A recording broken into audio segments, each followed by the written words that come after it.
10 minutes. Good. The budget, despite its promises of tax cuts, increased welfare payments and infrastructure projects, continues the trend of wasteful spending.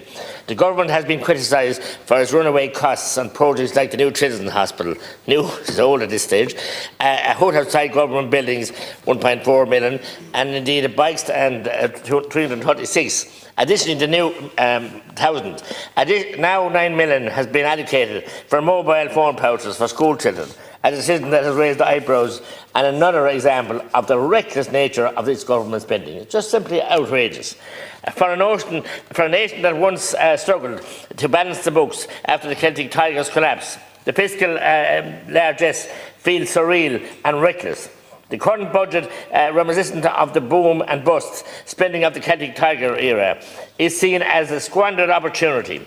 The government's failure to support the 305,000 small and medium-sized businesses, particularly in the struggling tourism and hospitality sectors, is glaring. These sectors continue to bear the burden of the highest VAT rates in Europe, leading to business closures. And we've been told that, and they lobbied you, and they thought you would listen, but you're not listening to anyone. You're in a bubble, and you don't care what you do with people's money.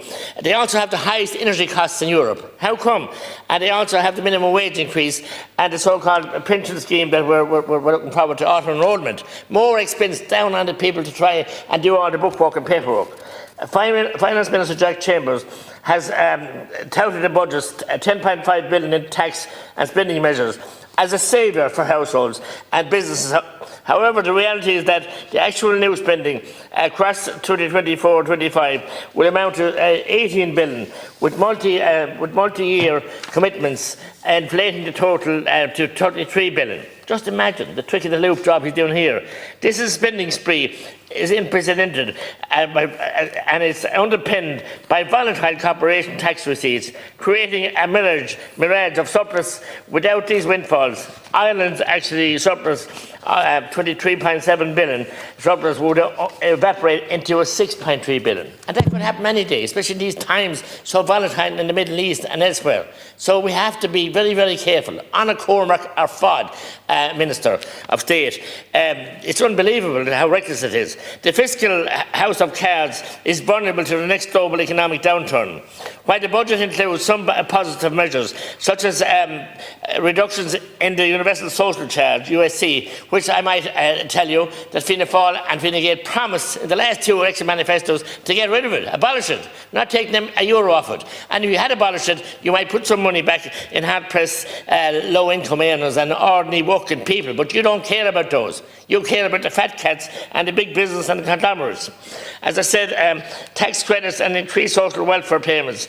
The overall approach is seen as fiscally irresponsible. The government's reckless spending and lack of strategic planning threatens to repeat the mistakes of the past, leaving Ireland teetering on the edge of another economic crisis. Even your own figures that you 5% have accepted, you've breached them by 2% to 6.9%. It's reckless in the extreme, just to buy votes, to buy election. But the electorate out there are quite clever and astute. And I said to people, catch me once, it's my fault. Catch me twice, and it's your fault. But they're going to be waiting in the long grass, waiting for you, because they have something to tell you. The reckless energy policy as well, and Minister Deputy Naughton spoke about that, and he mentioned the likes of T.K. Whitaker at the outset of the state and the inset of the state, how the visionaries were there. What are we doing now? Just wasting. In stark revelation, that 1.8 billion worth of excess Irish wind energy has been wasted over the past 7 years. 1.8 billion.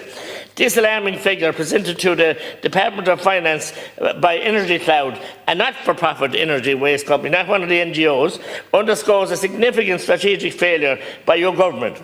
Despite being awash with cash, the government has failed to invest, plan and manage the national energy grid, effectively leading to colossal waste. And the lights could go out at any time, and the diesel generators that you bought won't be able to keep them on.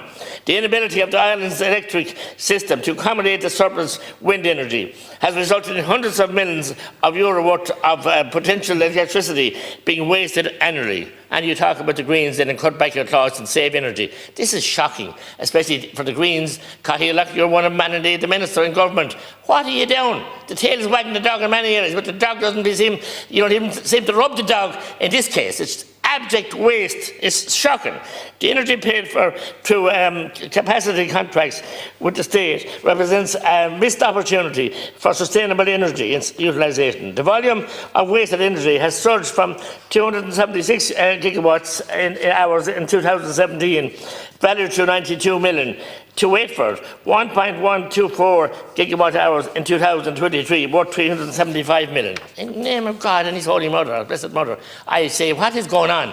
Are the lunatics definitely running the asylum? Nobody's in charge. Only spend and try and buy your way out of this disaster. In the first half of 2023 alone, 506 gigawatt hours of wind energy, valued at 168 million, was dispatched down due to the grid's limitations. Since 2017, a staggering 261 gigawatt hours of wind energy, with a retail value of 1.84 billion, has been wasted. John Mullen's chair of Energy Cloud highlighted that in a pre-budget submission, emphasising the government's lack of strategic planning.